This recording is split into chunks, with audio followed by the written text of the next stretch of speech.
Selamat sore, shalom, salam damai sejahtera buat teman-teman semuanya. Nah, kali ini saya ingin berbagi kisah tentang virus COVID-19. Sebenarnya saya bukan orang yang terlalu percaya dengan virus ini. Maksudnya, saya percaya virusnya ada, tapi saya nggak percaya bahwa tingkat penularan dan tingkat keganasan virus ini sangat berbahaya. Ya, jadi saya bukan nggak percaya dengan keberadaan virus ini. Saya percaya keberadaan virus ini ada, tapi saya nggak percaya dengan tingkat penyebaran, penularan dan keganasan daripada virus ini. Ya, tapi pandangan ini, pemikiran ini ternyata harus berubah, ya, karena tepat 1 bulan yang lalu saya masuk rumah sakit karena terpapar virus COVID-19. Ya, jadi berawal saya merasa nggak enak badan, saya merasa demam dan lain sebagainya, dan saya putuskan harus PCR karena saya juga nggak mau membahayakan keluarga saya yang lain. Akhirnya saya putuskan untuk PCR tanggal 18, saya PCR dan hasilnya keluar tanggal 19 malam, yaitu hari Sabtu. Hasilnya positif, saya terpapar virus COVID-19.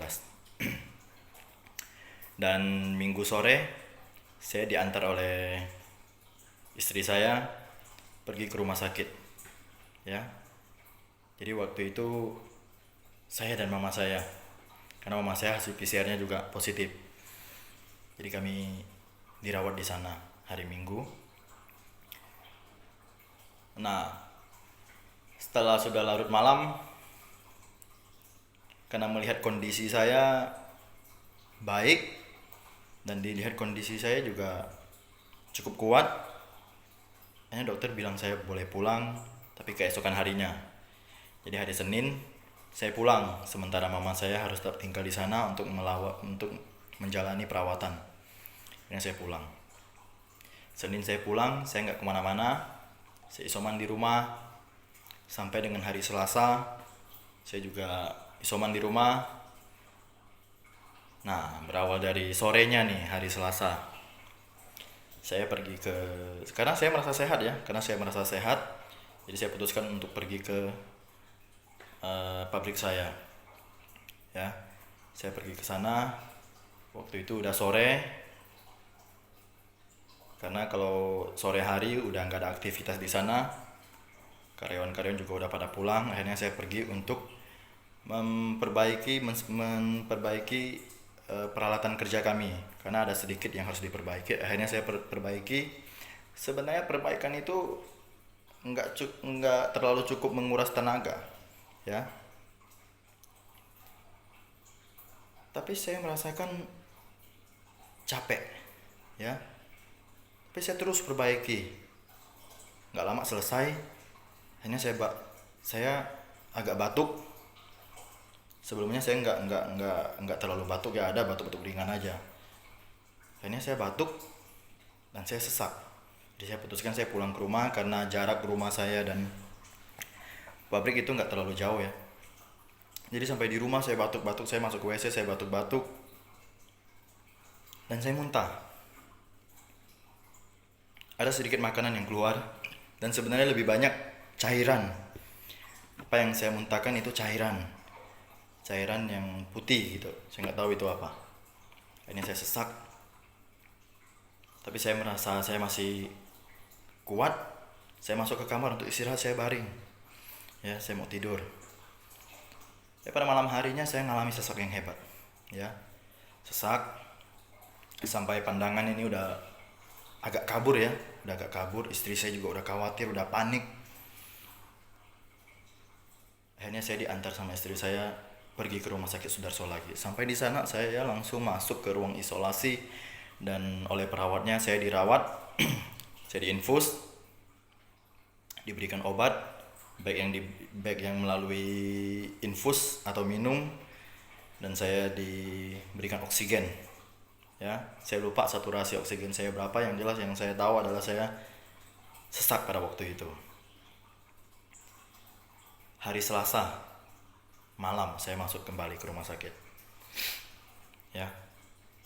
Beberapa hari kemudian saya ada di lantai 1, dan beberapa hari kemudian saya dipindahkan ke lantai 3. Beberapa hari kemudian setelah di lantai 3 saya mengalami sesak lagi. Ya, walaupun sesak itu nggak hadir terus, tapi ketika saya melakukan aktivitas. Jadi saya ketika pengen kencing saya pergi ke WC. Nah, setelah di dalam WC atau setelah keluar dari WC, saya mengalami sesak. Saya batuk-batuk dulu, batuk-batuk sampai capek. Ya, jadi ada satu kali saya di dalam WC, saya batuk hebat, capek banget, sesak banget, sampai saya udah nyandar aja itu ke dinding WC, sampai saya terjongkok, udah nggak kuat saya, ya, karena susah banget untuk nafas dan lain sebagainya. Sampai-sampai pikiran saya udah ngaco, jadi saya pikir ini bakal selesai ini, karena betul-betul nafas saya udah tinggal sedikit sekali, ya. Tapi puji Tuhan, saya diberi kekuatan, akhirnya nafas kembali boleh saya dapat sedikit demi sedikit. Akhirnya saya keluar dari WC, saya kembali ke tempat tidur saya, ya. Sampai-sampai saya mau ke WC aja trauma, ya. Jadi saya dirawat di Rumah Sakit Sudarso, Pontianak, itu sekitar 11 sampai 13 hari. Saya dirawat di sana, dan ketika dicek semuanya dinyatakan sudah sehat, boleh pulang. Maka saya pulang dengan catatan tetap harus isoman di rumah, dan saya patuhi aturan itu. Video ini saya buat teman-teman, semoga bisa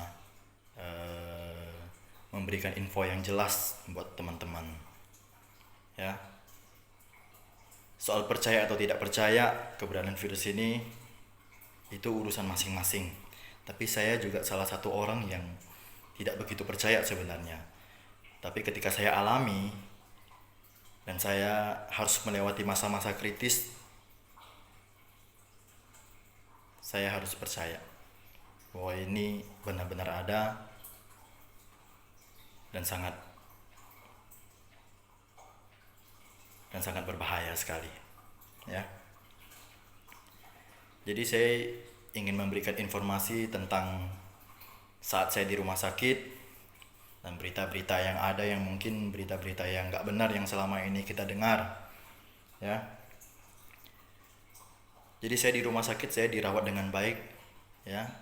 Jadi saya ulangi, saya dirawat di Rumah Sakit Sudarso, Pontianak. Saya dirawat dengan baik, ya. Hanya di situ keluarga satupun nggak boleh ada yang jaga. Jadi itu ruang isolasi. Semua yang kita butuhkan akan dikerjakan oleh perawat. Dan saya sendiri mengalami pelayanan yang baik oleh para perawat, ya. Makanan yang disediakan rumah sakit itu makanan-makanan yang bagus, hanya karena saya susah makan, ya. Jadi ada beberapa makanan yang nggak saya makan, ya. Jadi pelayanan yang saya terima itu bagus selama ada di Sudarso. Karena kalau mendengar informasi dari teman-teman yang ada di luar, mereka dengar saya masuk Sudarso, mereka agak takut, kenapa kamu ke rumah sakit, mereka agak khawatir kan, karena dengar rumor-rumor yang gak bagus. Tapi saya dirawat dengan baik di sana. Berikut juga mama saya, ya, dirawat dengan baik. Akhirnya saya pulang, ya. Akhirnya sembuh, saya pulang, tetap isoman di rumah. Nah, teman-teman, saat ini bukan saatnya lagi kita berdebat soal setiap orang yang sakit dikatakan COVID.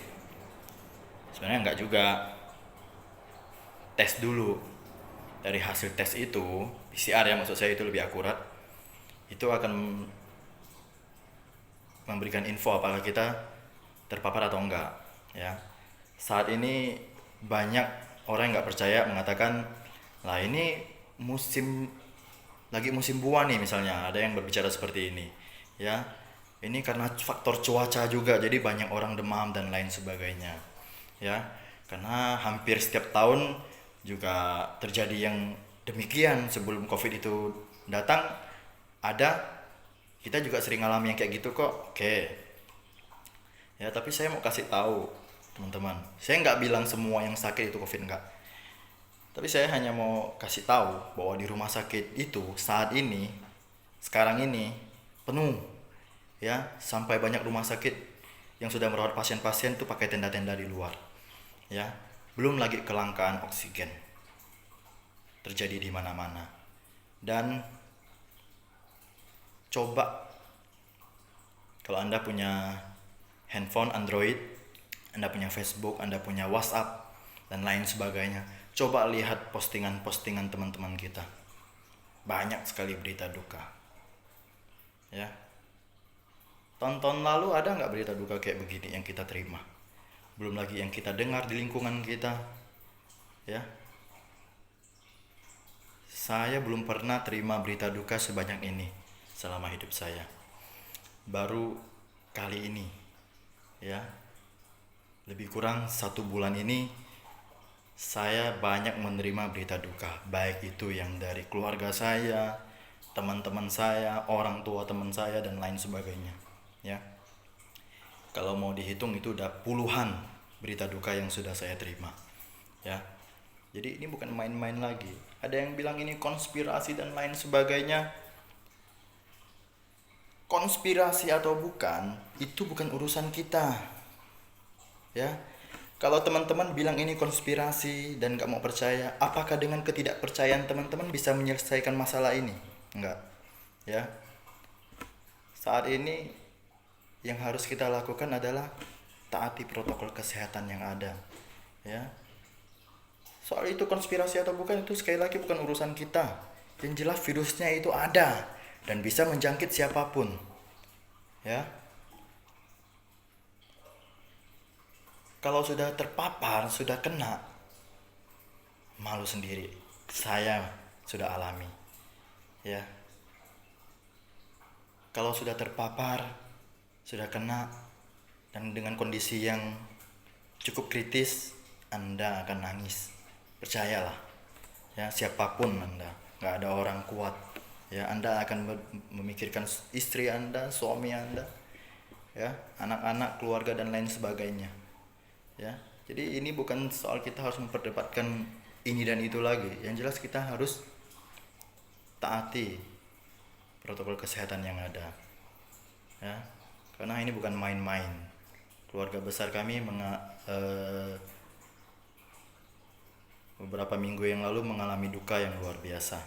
Saya masuk RS, mama saya masuk RS, 2 saudara kami, ya, paman dan bibi saya juga masuk RS, ya. Mereka juga terpapar COVID. Tapi karena kondisi mereka udah parah, paman dan bibi saya tidak tertolong, ya. Paman saya hanya bertahan selama 2 hari di rumah sakit, dan bibi saya bertahan 11 hari di rumah sakit. Dan akhirnya mereka meninggal. Ada juga beberapa keluarga jauh saya, masih sepupu saya juga meninggal, ya. Jadi ini bukan main-main lagi, ya. Saya nggak menakut-nakuti Anda, saya nggak menakuti teman-teman, tapi saya ingin berbagi kisah yang sudah saya lalui. Pertama, saya dirawat dengan baik di rumah sakit itu, ya. Kedua, saya ingin meluruskan pandangan-pandangan yang ada bahwa kita nggak bisa berbicara ini karena faktor cuaca dan lain sebagainya lagi. Banyak orang yang sakit, banyak orang antri tabung oksigen karena mengalami sesak nafas. Banyak berita-berita duka yang kita dengar. Jadi jangan main-main, waspada. Kita jangan takut tapi harus waspada, ya. Ya. Buat kita yang terlalu takut, terlalu parno juga sebenarnya jangan. Karena kalau terlalu takut nanti kesannya akan menimbulkan kesan yang kurang baik. Kenapa? Kalau Anda terlalu takut, kalau ada saja anggota keluarga yang Anda terpapar dan kritis, karena rasa takut yang berlebihan, bisa jadi kita nggak bisa bantuin dia, nggak berani bantuin dia. Akhirnya kesannya kan jadi jahat. Ya, jadi saya nggak menakut-nakuti, saya hanya memberikan info. Ya, karena sudah banyak setelah saya keluar dari rumah sakit, teman-teman saya tahu ada yang tahu saya terinfeksi COVID. Ketika saya sudah sehat, banyak teman-teman yang inbox ke saya baik melalui Messenger, WhatsApp ataupun telepon langsung, banyak yang bertanya, ya, menanyai kondisi saya, menanyakan gejalanya seperti apa, baiknya seperti apa, ya. Saya ceritain ke mereka. Saya nggak malu, ngapain saya harus malu kalau saya ini terpapar virus COVID-19. Kalau saya malu, nggak mungkin kemarin saya pergi ke rumah sakit, ya. Tapi karena saya nggak mau sampai membahayakan orang-orang yang ada di dekat saya, jadi saya putuskan harus isolasi di rumah sakit, ya. Buat teman-teman yang mungkin memiliki pertanyaan seputar kondisi tentang COVID, tentang bagaimana perawat itu merawat kita di rumah sakit, apakah dibiarkan, ya sebenarnya enggak. Kalau ragu ya tanya aja gitu, nggak apa-apa. Tapi yang buat teman-teman yang hanya sekedar ingin kepo, akan saya skip. Oke. Jadi saya benar-benar berterima kasih pertama-tama untuk Tuhan Yesus. Saya berterima kasih karena sudah memberikan saya kesempatan untuk hidup. Dan terima kasih juga buat teman-teman, keluarga, sepupu-sepupu, paman, bibi, ya, om, tante yang sudah mensupport saya, memberikan dukungan kesehatan yang selalu menguatkan. Terima kasih buat grup-grup atau teman-teman dari gereja yang udah mendoakan, mendukung, dan lain sebagainya. Benar-benar saya mengucapkan terima kasih. Dan biarlah video ini bisa membantu teman-teman untuk mendapatkan informasi yang baik seputar kondisi lain sebagainya ketika seseorang terinfeksi COVID dan lain sebagainya, juga seputar bagaimana saya di rumah sakit, apakah dirawat dan lain sebagainya. Saya dirawat, ya, saya dan mama saya dirawat cukup baik di rumah sakit itu. Makan dan lain sebagainya itu semua udah urusan perawat. Ada yang nggak bisa kencing, harus melalui kateter, itu juga sudah dikerjakan, ya. Ada orang yang udah tua terpapar, dia nggak bisa bangun, kritis, ya, beol karena dia pakai pampers lansia, ya. Jadi semua itu dibersihkan oleh perawat-perawatnya, ya. Jadi nggak perlu takut, harus waspada.